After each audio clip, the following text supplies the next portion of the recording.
Voilà, bonjour à tous. Nous reprenons nos cultes en présentiel et c'est aussi justement pour nous l'occasion de reprendre notre parcours de la première épître aux Corinthiens. Alors aujourd'hui nous allons justement parler d'église. Certains y verront une coïncidence, mais c'est peut-être encore autre chose. En tout cas, nous sommes heureux de pouvoir reprendre au chapitre 12. Vous savez, il y a des textes dans la Bible qui sont à l'origine de divisions inutiles. Et le texte d'aujourd'hui en fait partie. Les chapitres 12 à 14 que nous allons aborder de l'épître aux Corinthiens abordent la question épineuse, clivante de l'exercice des dons dits spirituels. Selon certains, le parler en langue serait le signe de la réception de l'Esprit Saint. Il n'existerait pas de chrétien sans ce don. Et on se base sur ce texte pour l'affirmer. Mais même s'il est vrai que Paul valide l'existence du parler en langue, cela ne justifie en rien que cela fait partie de l'expérience chrétienne normale. N'en déplaise à nos frères pentecôtistes, pour qui j'ai personnellement un grand respect, un profond respect, le problème corinthien est bien plus grave que la question épineuse des dons dits extraordinaires. La question brûlante, en fait, de ces chapitres 12 à 14 est plutôt dans quel état d'esprit les dons que donne l'Esprit Saint doivent être utilisés. La question épineuse du parler en langue n'est que le marchepied pour une question aux enjeux bien plus déterminants. Alors, je vous propose de lire le chapitre 12 dans la première épître aux Corinthiens. Je le lirai dans la version sommaire. J'en viens au problème des manifestations de l'esprit. J'aimerais, frère, que vous soyez bien au clair là-dessus. Souvenez-vous comment, lorsque vous étiez encore païen, vous vous laissiez entraîner aveuglément vers des idoles muettes. C'est pourquoi je vous le déclare. Si un homme dit « maudit soit Jésus », ce n'est en aucun cas l'Esprit de Dieu qui le pousse à parler ainsi. Mais personne ne peut affirmer « Jésus est Seigneur » s'il n'y est pas conduit par l'Esprit Saint. Il y a toutes sortes de dons, mais c'est le même esprit. Il y a toutes sortes de services, mais c'est le même Seigneur. Il y a toutes sortes d'activités, mais c'est le même Dieu, et c'est lui qui met tout cela en action chez tous. En chacun, l'esprit se manifeste d'une façon particulière, en vue du bien commun. L'esprit donne à l'un une parole pleine de sagesse, à un autre, le même esprit donne une parole chargée de connaissances. L'esprit donne à un autre d'exercer la foi d'une manière particulière, et à un autre, ce seul et même esprit donne de guérir des malades. À un autre, il est donné de faire des miracles, à un autre, de recevoir une activité prophétique, à un autre, le discernement de ce qui vient de l'esprit divin. Ici, quelqu'un reçoit la faculté de s'exprimer dans des langues inconnues, et il est donné à un autre d'interpréter ces langues. Mais tout cela est l'œuvre d'un seul et même esprit qui distribue son activité à chacun de manière particulière, comme il le veut. Le corps humain forme un tout, et pourtant il y a beaucoup d'organes, et tous ces organes, dans leur multiplicité, ne constituent qu'un seul corps. Il en va de même pour ceux qui sont unis au Christ. En effet, nous avons tous été baptisés par un seul et même esprit, pour former un seul corps, que nous soyons juifs ou non-juifs, esclaves ou hommes libres.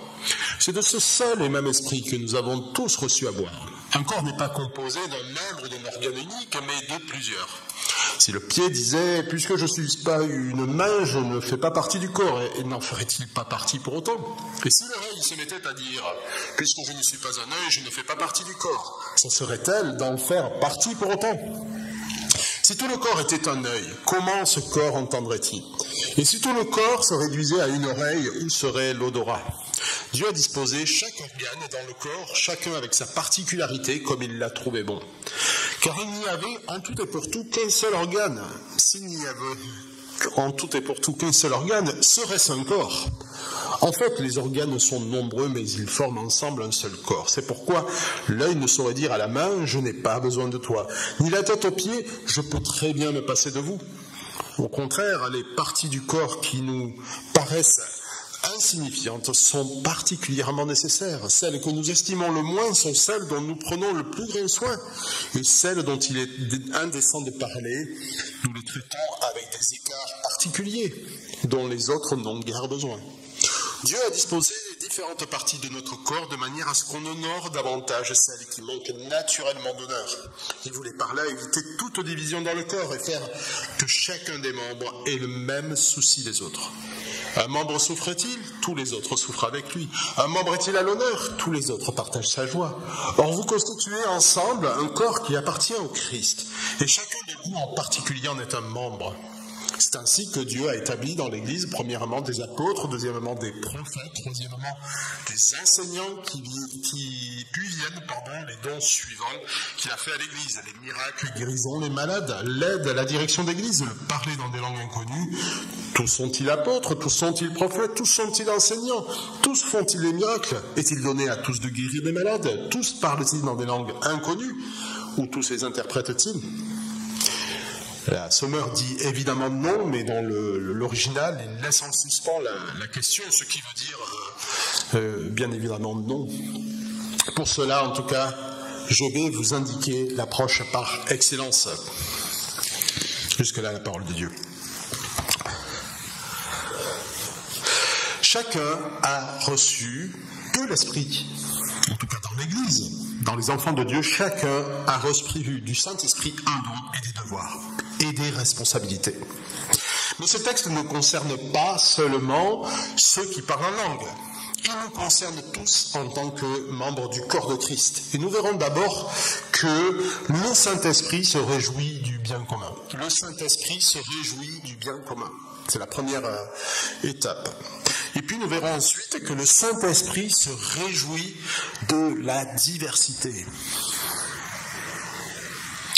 À la lecture de ce passage, nous comprenons un peu l'ambiance détestable de cette église de Corinthe.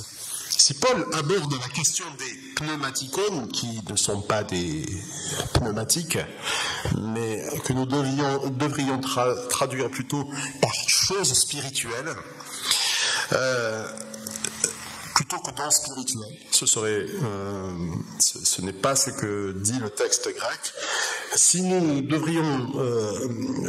parlons des choses spirituelles, c'est parce que les chrétiens de Corinthe attachaient une grande importance à l'exercice des dons spirituels. Mais leur pratique et surtout l'état d'esprit de cette communauté inquiète Paul. Car convaincu d'être parvenu à une sorte d'élite spirituelle, la pratique du parler en langue leur permettait de faire des distinctions entre des chrétiens haut de gamme, en quelque sorte, et des chrétiens low cost. Paul va donc corriger cette attitude, mais regardons bien comment il le fait. Il ne le fait pas en s'opposant frontalement, mais il va sur leur terrain, celui des dons spirituels, pour dénoncer la racine du mal qui les a atteints, c'est-à-dire l'orgueil spirituel. Sans la spiritualité d'une personne peut s'évaluer, ce n'est pas sur la base des dons. Quels que soient ces dons, ils doivent servir le bien commun. Le Saint-Esprit se réjouit du bien commun, c'est notre premier point aujourd'hui. Le premier argument qu'oppose Paul à l'intérêt démesuré des Corinthiens pour les dons spirituels miraculeux, c'est une invitation à se rappeler, se souvenir de ce qu'ils étaient autrefois. Au verset 2, nous lisons la chose suivante: souvenez-vous, comme lorsque vous étiez encore païens, vous vous laissiez entraîner aveuglément vers des idoles muettes. En effet, dans le culte des idoles, ce que l'on sait, c'est qu'on s'adonnait à des extases et des transes, avec parfois des substances qui aidaient à cela, et l'alcool y prenait une certaine part. Les prêtres des temples d'idoles délivraient des messages divins au moyen de paroles inintelligibles. Et il n'est pas étonnant que, marqués par cette culture, les Corinthiens aient imaginé que le parler en langue témoignait d'une haute forme de spiritualité. Paul les invite donc à se souvenir. Qu'est-ce qui s'est passé dans votre vie? Ils ont fait l'expérience de la régénération. Ils ont obéi à la voix du Dieu qui a parlé à leur cœur. Et cette voix, ce n'était pas une parole inintelligible. Ils ont obéi à la parole de Dieu que tout le monde peut comprendre.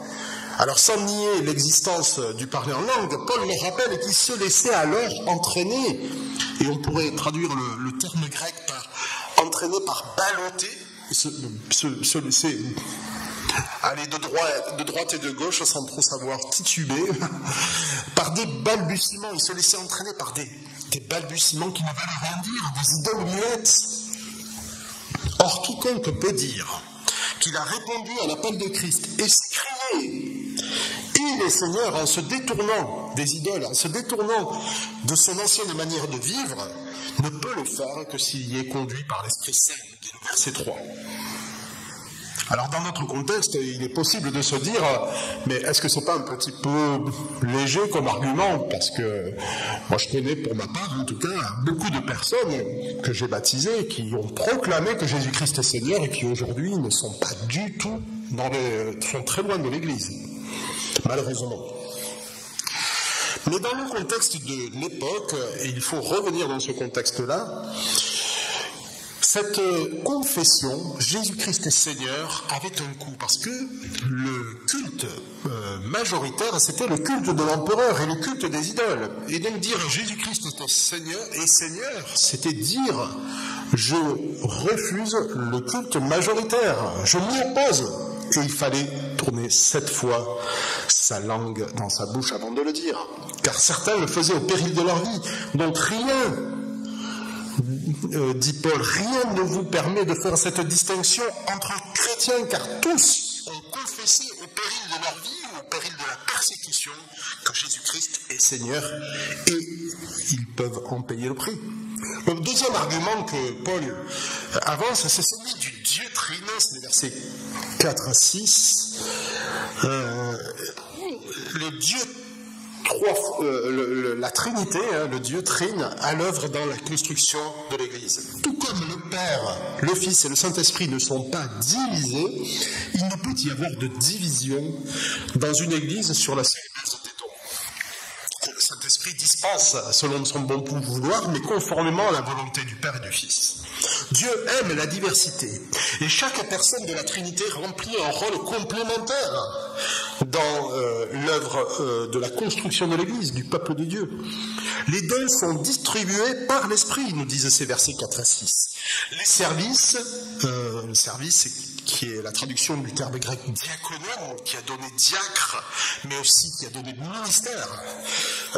Les services sont donnés par le seul Seigneur Jésus. Les dons par l'Esprit, les services par le Seigneur Jésus, les actes, les opérations, la mise en pratique par les activités par Dieu. Chaque personne de la Trinité joue un rôle dans la construction de l'Église. C'est pourquoi les dons qu'il dispense servent l'Église avec la même diversité qu'il y a au sein même de la Trinité. Diversité et complémentarité pour un seul et même but, une seule et même volonté. Mais le troisième argument que Paul avance est certainement le plus parlant dans notre contexte si individualiste, et il se résume à un seul mot, service. Au verset 7, en disant « chacun, l'Esprit se manifeste d'une façon particulière en vue du bien commun. » C'est le maître mot qui met fin à toute contestation et permet une sage évaluation des dons et de leur exercice. Chaque don est au service de la communauté. Et si la spiritualité d'un membre de l'Église peut s'évaluer, il ne pourra pas l'être sur la base du don, mais plutôt sur l'état d'esprit dans lequel il met ce don au service de la communauté, ou pas. Le terme traduit dans certaines versions par don spirituel, c'est le terme charismata, qui a donné charisme, et il est formé de la racine charis, qui se traduit par grâce. Et il serait donc plus judicieux, plutôt que don spirituel, de l'appeler un don de grâce. Alors, sans trop m'attarder sur chacun de ces dons, et au risque de vous frustrer, je voudrais évoquer brièvement ces dons. Nous attarderons pas sur le parler en langue et sur le don de prophétie que nous aborderons au chapitre 14. Tout d'abord, il est étonnant que Paul commence par des paroles de sagesse. Après avoir tant parlé de la sagesse dans les premiers versets de cet épître. Pendant 3 chapitres, il a parlé de la sagesse de Dieu en opposition à la sagesse des hommes. Et il semble que la communauté de Corinthe manquait tellement de sagesse. La sagesse, c'est la capacité de faire un bon usage de la connaissance qu'on possède. C'est un don qui n'a rien d'impressionnant a priori, qui ne se marque pas sur le visage, qui ne se voit pas sur le front, et pourtant il est capital dans une église. Alors les paroles de connaissance, nous disent notre texte, sont pour certains des révélations particulières. On évoque par exemple les révélations qu'a eu Pierre au sujet du cœur partagé d'Ananias et Saphira dans le chapitre 5 du livre des Actes. Je vous laisserai relire cette histoire. Alors, dans ce texte d'Acte 5, il n'est pas parlé de paroles de connaissance, mais donc il est préférable de voir dans la parole de connaissance évoquée ici une capacité particulière à révéler le sens des Écritures et l'application à la vie. Voilà. Quoi qu'il en soit, un chrétien mature, souvenez-vous de nos méditations matinales sur Hébreux 5, le chrétien mature a appris à discerner par la mise en pratique de la parole de Dieu, il a appris à discerner le bien et le mal. Et le chrétien mature n'est pas ballotté à tout vent de révélation, mais il se confie dans les promesses sûres de l'Écriture. Ce qui n'exclut pas qu'il y ait des révélations de manière ponctuelle et sporadique, c'est évident. En tout cas, voilà, parole de connaissance plutôt liée à une connaissance, une compréhension et une application de l'Écriture. La foi, le don de la foi, on est tous d'accord que nous devrions tous en avoir, c'est un don, c'est une bénédiction lorsqu'il est conjugué à la prière. Je vous renvoie au chapitre 11 de l'épître aux Hébreux que nous aborderons bientôt dans nos études bibliques et puis dans nos méditations matinales. Le don de guérison, à ne pas confondre avec le don de guérisseur si prisé de nos jours. Le deuxième, le don de guérisseur, singe le second, qui est le don de guérison qui vient de Dieu. Mais les conséquences et les effets sont très différents et je ne vais pas m'attarder là-dessus, ça mériterait une formation même carrément. Les apôtres, en tout cas, ont accompli en diverses occasions de nombreuses guérisons. On envoyait par exemple des linges qui avaient touché Paul pour soigner les malades. Et ils étaient guéris. Ceux sur qui l'ombre de Pierre passait étaient guéris.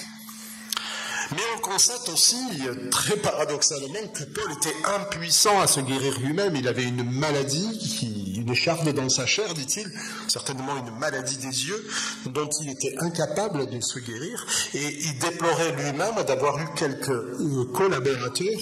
Il a laissé Trophime malade à Milet, dit-il, et il a cru perdre son collaborateur Épaphrodite. Donc, Dieu ne peut pas que tout chrétien serait gardé de la maladie. Et ce que nous voyons dans les Écritures, c'est que ce ne sont, même s'il y a un don de guérir ponctuellement, il n'est en aucun cas une décision unilatérale de celui qui a reçu ce don. C'est Dieu qui guérit au travers de l'un ou de l'autre. Et nous devons bien nous garder de voir dans ce don une guérison automatique, mais elle reste soumise à la volonté de Dieu. Dieu n'a pas promis que tout chrétien serait gardé de la maladie. Et elle peut parfois même servir les desseins de Dieu, et c'était le cas dans le cas de Paul. Dieu aime guérir en tout cas, et ça nous devons le croire, et il y a des guérisons, mais ne pas y croire, ce serait de l'incrédulité.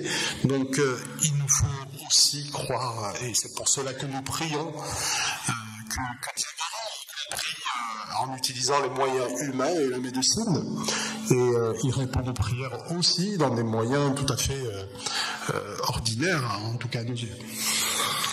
Le don de miracle est à rapprocher du précédent, bien sûr, le don de guérison. On pourrait parler de beaucoup de choses. Mais moi, je préfère vous parler de quelqu'un de beaucoup plus humble que tous les guérisseurs ou les miracles que nous voyons peut-être sur Internet, mais je voudrais vous parler de George Muller. Dans ce cas, bon, c'est donc un pasteur qui a œuvré à la fin du 19e siècle. Ce pasteur, qui est très connu, avait un fardeau pour les orphelins. Et après avoir fait le tour des églises, réticente à l'aider sur ce fardeau, réticente donc à les soutenir, il a décidé de prier. Il aurait pris en charge près de 10 000 orphelins sans demander d'argent à personne. On raconte par exemple qu'un jour, devant tous les enfants assis à table, il rendait grâce à Dieu pour le petit déjeuner, alors qu'il n'y avait rien à manger dans l'orphelinat. À la fin de la prière, le boulanger frappa à la porte avec suffisamment de pain frais pour nourrir tout le monde. On ne sait plus quel prédicateur disait que quand George Muller priait, les anges se taisaient. Je crois que c'est Spurgeon qui disait ça. En tout cas, nous avons là peut-être certainement un don de foi et un don de prière. Et au travers de cela, des miracles étaient accomplis pour la gloire de Dieu. On voit le discernement des esprits dans notre texte.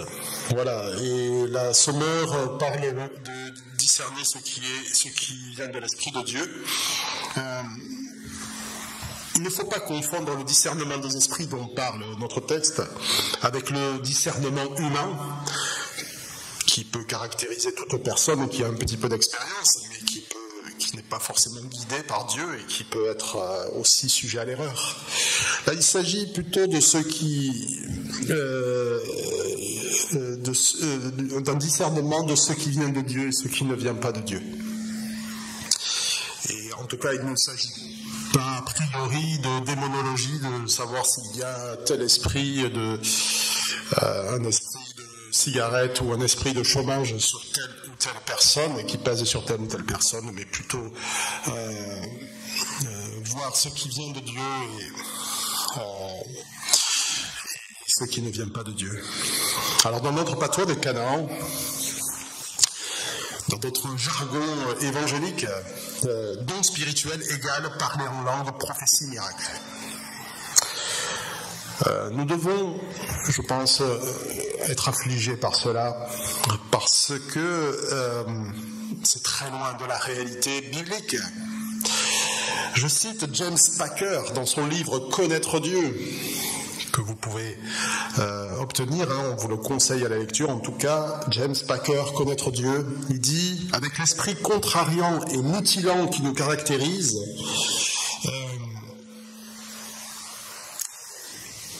nous nous intéressons aujourd'hui beaucoup plus aux manifestations extraordinaires, sporadiques et ponctuelles du ministère de l'Esprit qu'à celles beaucoup plus ordinaires qui nous concernent tous. Or, il existe beaucoup d'autres dons.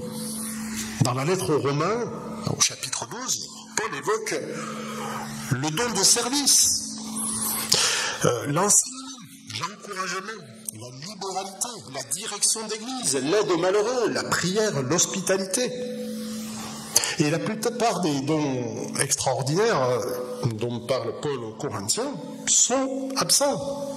En commun, vous avez le service et l'enseignement, la prophétie aussi. Il invite néanmoins les Romains à ne pas prétendre à plus qu'ils ne sont, parce que le même danger guette les Romains et les Corinthiens, c'est celui de l'orgueil, parce qu'ils auraient reçu un don. Il les invite à ne pas prétendre à plus qu'ils ne sont, mais plutôt à rechercher dans les dons ce qui est humble. À l'église d'Éphèse, Paul ne parle pas de tous ces dons, mais il ne parle que de 4 d'entre eux. Vous savez que la lettre aux Éphésiens, c'est une lettre qui parle particulièrement de l'Église et de ce que Christ a fait pour s'acquérir une Église. Il parle des apôtres, des prophètes, des pasteurs enseignants et évangélistes. Alors certains y voient 5 dons. Pour ma part, je crois que le grec dit que les pasteurs enseignants sont un seul et même don, avec des accents différents pour les uns et les autres. Mais si Paul parle de ces 4 ou 5 seuls ministères, 4 ou 5 seuls dons spirituels que Jésus donne à l'Église, et c'est parce qu'ils sont des ministères structurants. Et c'est pourquoi notre auteur de l'épître aux Corinthiens, Paul, parle de premièrement les apôtres, les prophètes, les enseignants. Il ne parle pas dans ce cas-là des pasteurs et des évangélistes, mais on voit bien que les démonstrations de Paul ne cherchent pas à être exhaustives. Il ne faut pas nous limiter. Et certainement, nous devons nous dire que si nous appliquons ce principe selon lequel les dons sont des services qui se mettent au service de l'édification de l'Église, alors la liste est loin d'être exhaustive. Et on pourrait parler d'un don particulier, par exemple, pour mener la louange dans l'Église. C'est aussi quelque chose qui pourrait faire partie de ces dons. Alors, comme je l'ai dit au début de cette liste de dons, nous aborderons la prophétie et le parler en langue plus en détail au chapitre 14. Mais il est étonnant de constater un tel engouement pour des dons extraordinaires que de toute façon tout le monde n'est pas appelé à posséder. Verset 9, tous parlent-ils en langue? Tous sont-ils prophètes, enseignants? Non. Alors, pourquoi tous parlent-ils en langue? Voilà, donc cet engouement semble plus s'apparenter à peut-être la peur de ne pas faire partie de la communauté. La peur peut-être de ne pas être sauvé parce que je n'aurai pas tel ou tel don, ou le désir de se rassurer, en tout cas qu'une réelle volonté de servir le corps de Christ. Et c'est pourquoi Paul dit aspirer aux dons les meilleurs, c'est ceux-là qui vont chercher les dons les meilleurs, mais ne vous focalisez pas sur des dons qui ne servent que vous-même. Alors j'ai bien conscience de provoquer une frustration en effleurant ces dons, mais les dons miraculeux ne sont pas le sujet de ce chapitre. Je suis désolé de ça, mais c'est plutôt l'usage qui préoccupe Paul ici. Un don est une grâce faite à l'Église pour le bien de tous et pour sa construction. Quelque chose de bon au départ, vous le savez, peut-être par la suite détourner de son but et faire beaucoup plus de mal qu'il n'a apporté de bien. Pensons par exemple à Albert Einstein qui, lorsqu'il a vu que ses découvertes permettaient à d'autres de créer la bombe atomique, s'en est alarmé. Avait-il pensé au départ que ces découvertes mèneraient un jour à tuer des millions de personnes et d'hommes et de femmes en claquant de doigts? Il en est de même des dons que l'Esprit donne à l'Église, toute proportion gardée, bien sûr. Un don peut faire du bien et peut faire du mal. Un don entre des mains mal affermies peut servir une gloire personnelle. Et cela est particulièrement vrai des ministères en vue dans l'Église. On pourrait parler des pasteurs, des enseignants. On pourrait parler de ceux qui prophétisent devant tout le monde. Et puis on pourrait parler aussi peut-être de la louange. Pourquoi pas? Là aussi, il y a peut-être des tentations qui sont à l'œuvre. En tout cas, les enseignants devenus gourous sont légion dans l'histoire de nos milieux évangéliques. Et il n'est pas rare de voir des ministères florissants utiliser leurs dons pour abuser spirituellement, ou plus si affinité, pour abuser spirituellement des frères et sœurs. En tout cas, les dons engagent notre responsabilité. Ils sont un cadeau pour l'Église, mais peuvent devenir un piège pour ceux qui les détournent de leur sens premier. Alors, puisqu'ils sont des dons de grâce, Dieu seul doit en être glorifié. Il est tellement plus rassurant de penser qu'en effet, je suis quelqu'un de spirituel parce que j'ai reçu un don, que cela peut aussi devenir un piège pour mon orgueil. Un don n'a rien d'un trophée ni d'un titre de gloire. Il doit être mis au service de la communauté pour sa construction. Chacun doit veiller à ce que ce don serve ainsi. Et il est de la responsabilité de l'Assemblée et des responsables de discerner ces dons et comment ils sont utilisés. Le deuxième point qui me paraît ressortir de ce texte est que le Saint-Esprit se réjouit de la diversité. Dieu nous a tous créés différents et complémentaires les uns des autres. De même, les dons qu'il dispense sont une manifestation des richesses infiniment variées de sa personne. Dans cette église de Corinthe, certains utilisaient les dons pour se prétendre d'un niveau spirituel supérieur. Et cette métaphore du corps va leur montrer les conséquences de cet esprit détestable. L'orgueil spirituel pousse à mépriser les frères et sœurs, et particulièrement ceux qui sont le plus faibles. Et c'est précisément le contraire de ce que le Saint-Esprit veut créer en nous. Dieu aime la diversité. L'Église n'est pas l'alignement des statues sur l'île de Pâques, même si là encore on pourrait voir des différences. C'est tout le sens de ces versets qui utilisent l'image du corps. Au verset 12, nous lisons: le corps humain forme un tout, et pourtant il y a beaucoup d'organes. Et tous ces organes dans leur multiplicité ne constituent qu'un seul corps, et il en va de même pour ceux qui sont unis au Christ. Dieu aime la diversité pour trois raisons. La première, c'est qu'elle manifeste la sagesse infiniment variée de Dieu. Le Père, le Fils et le Saint-Esprit vivent une relation d'amour parfaite dans la diversité. Dieu n'a pas eu besoin de nous créer parce qu'il manquait d'amour, mais plutôt parce qu'il en avait à revendre. C'est pourquoi, créé à son image, il est normal qu'il nous crée avec cette diversité. Les divers dons manifestent cette sagesse qui glorifie notre Créateur. Verset 18, nous lisons: Dieu a disposé chaque organe dans le corps, chacun avec sa particularité, comme il a trouvé bon. Il est bon pour le Seigneur qu'il y ait cette diversité. La seconde raison de cette diversité, elle est explicitée par Paul. Chaque membre a besoin de l'autre pour être un corps. Nul enfant de Dieu ne peut être l'Église à lui tout seul. Verset 19. Car s'il n'y avait en tout et pour tout qu'un seul organe, serait-ce un corps? Et il en est ainsi, chers amis, afin que chacun ait soin de l'autre. Verset 25. Il voulait par là éviter toute division dans le corps et faire que chacun des membres ait le même souci des autres. Cette diversité des dons nous apprend à être dépendants les uns des autres et est un rempart contre la division. Elle nous décentre de notre autosuffisance. Elle est le rempart à la division parce qu'elle nous décentre de nous-mêmes.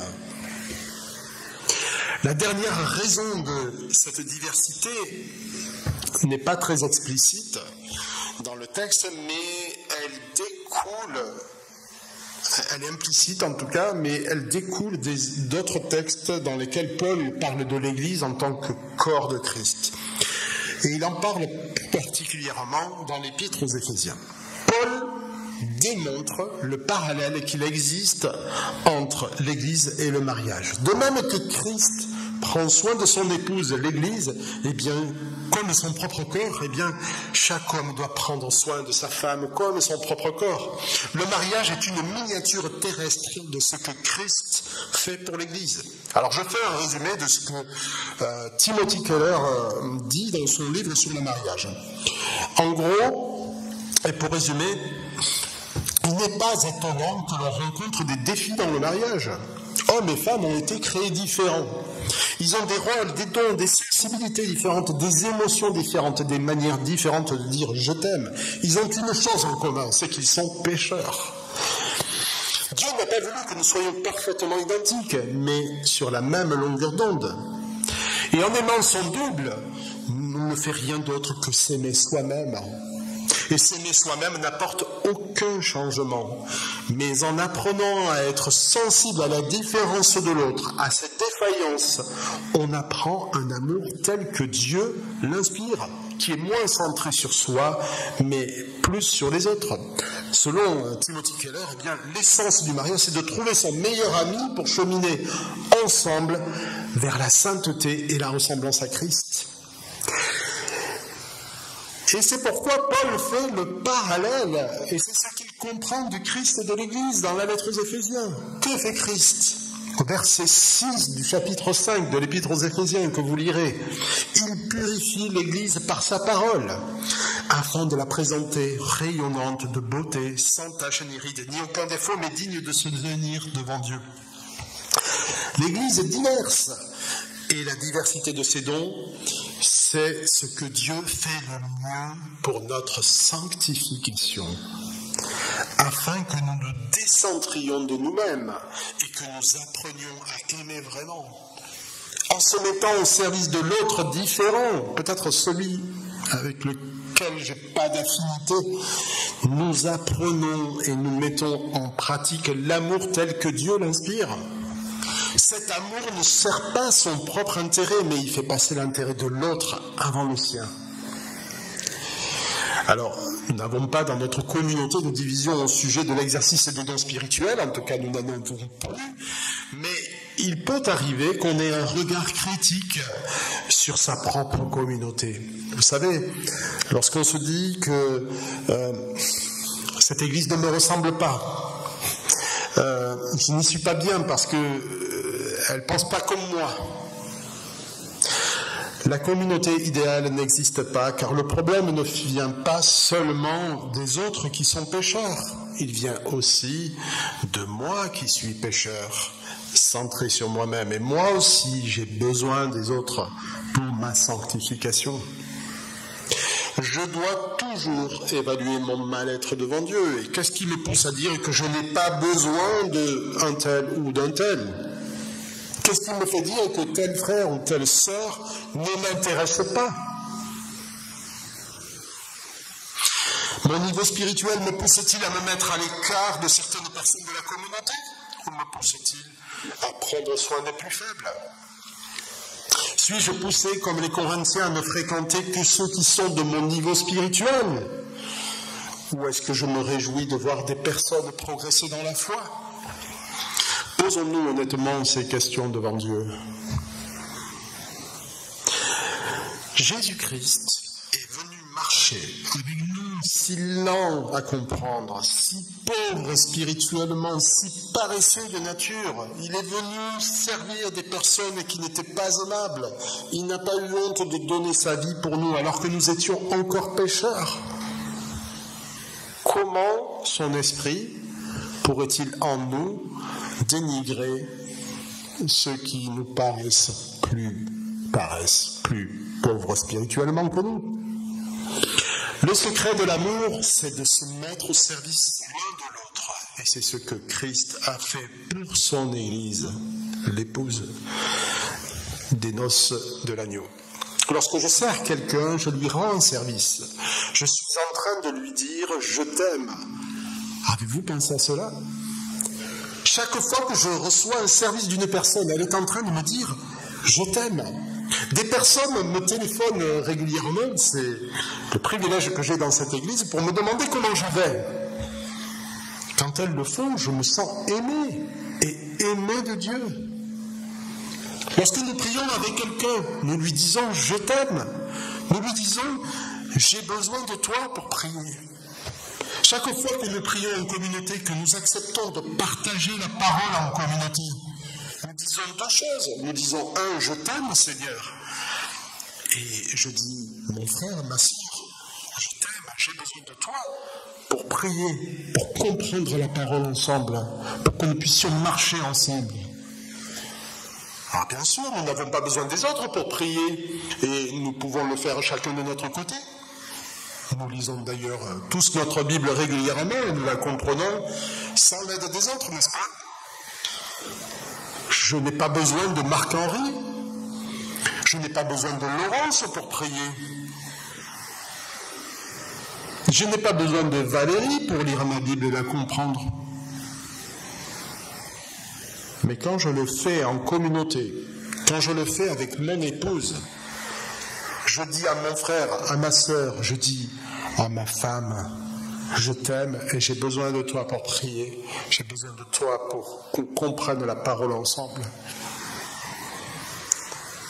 Alors Alors si vous ne venez pas prier ou partager la parole, vous ne perdez pas votre salut, bien entendu, mais vous perdez une occasion de servir l'autre et de lui dire « je t'aime et j'ai besoin de toi ». Vous perdez l'occasion de mettre au service de l'autre le don de la foi ou de la prière ou votre compréhension de la parole que vous avez reçu et vous vous affranchissez du don que l'autre a reçu pour vous. Et vous dites, je n'ai pas besoin de toi pour prier. Alors je vous propose de finir par une petite illustration que je ne peux pas prononcer par des mots, mais qui va être affichée. Ressemblez-vous à cette touche?